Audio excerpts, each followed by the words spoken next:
অরণ্য পথের প্রান্ত দেশে এক বিরাট বটবৃক্ষের ছায়ায় সার বাঁধা কুঠির নিবিড় আশ্রয়ের প্রতিশ্রুতি নিয়ে দাঁড়িয়ে থাকে আর পেলব হাতছানিতে ডাকে।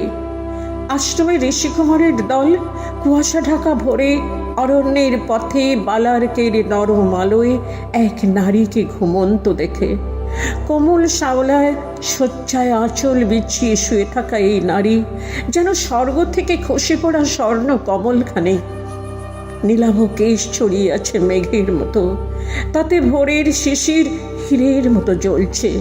পরনের বস্ত্র সুবর্ণ সুতোই বোনা, দেহে তেমন অলঙ্কার না থাকলেও রক্তপদ্মের মতো দুটি পায়ে সোনার মল এলিয়ে আছে। মাথার কাছে মৃগ শিশু বসে মুখ লুকিয়ে আছে তার মেঘলা চুলে। কৃষ্ণসার মৃগের দল বসে আছে এপাশে ওপাশে। ঋষিকুমারদের অবাক দৃষ্টির মধ্যেই নিদ্রিত দেবী চোখ খুলে তাকালেন। চমকে উঠে দুপা পিছিয়ে গিয়ে আবার ধীর পায়ে এগিয়ে তারা তার পায়ের কাছে বসে করজোরে প্রশ্ন করল, দেবী, এই ঘন অরণ্যে একাকিনে কে আপনি? কি আপনার পরিচয়? বৈদেহী কিছুক্ষণ স্তব্ধ থেকে কি যেন ভাবলেন, তারপর অস্ফুটে বললেন, আমি বিস্মৃত। মহর্ষি বাল্মীকি আলোকময় আকাশে স্তব করছেন উদাত্ত কণ্ঠে। হঠাৎ নূপুরের শব্দ পেয়ে থমকে ফিরে তাকালেন পথের দিকে। দেখলেন ঋষিকুমারদের সঙ্গে এক হিরণময়ী নারী। মহর্ষি আসন ছেড়ে উঠে এগিয়ে গেলেন সেই পথে। শিষ্যরা গুরুকে আনত হয়ে সবটুকু জানালেন। মহর্ষি তাদের কথা শুনতে শুনতে এক দৃষ্টে তাকিয়ে রইলেন সেই দেবীর মুখে। দেখলেন লজ্জাবনত মুখে দুটি কালো কাজল ধোঁয়া চোখ দিঘির মতো টল টল করছে। মহর্ষি অবাক হয়ে ভাবলেন, এ নারী কি সত্যিই নিজেকে ভুলেছেন? কোথা থেকে এক অদ্ভুত স্নেহ বিগলিত করে দিতে লাগলো মহর্ষির হৃদয়।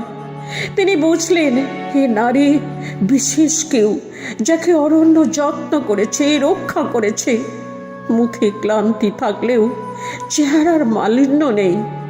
তিনি এও বুঝলেন যে এই নারী গর্ভিণী, তার কোলের হরিণ শিশু আর বাকি হরিণের দল তার সঙ্গী।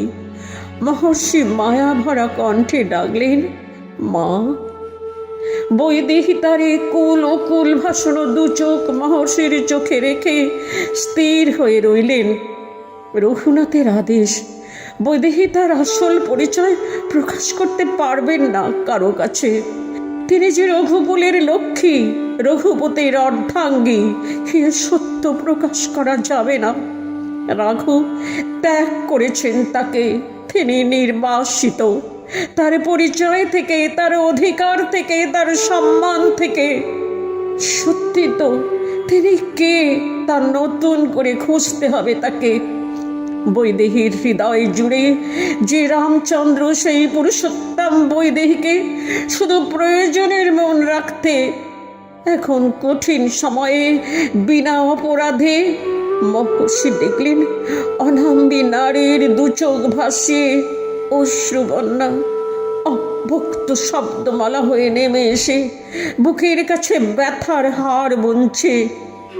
কোলের মৃগ শিশুটিকে সুবর্ণলতার মতো দুটি হাতে জড়িয়ে বৈদেহী তার বুঝে আসা কণ্ঠে বললেন, তাহা তো অরণ্যের পথে আমার অলঙ্কারের সঙ্গে সঙ্গে আমার পূর্ব পরিচয় খসিয়ে এসেছি।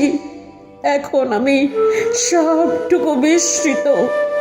আমি কে, আমি কার, আমি কেন, এই প্রশ্নের উত্তর আমি জানি না।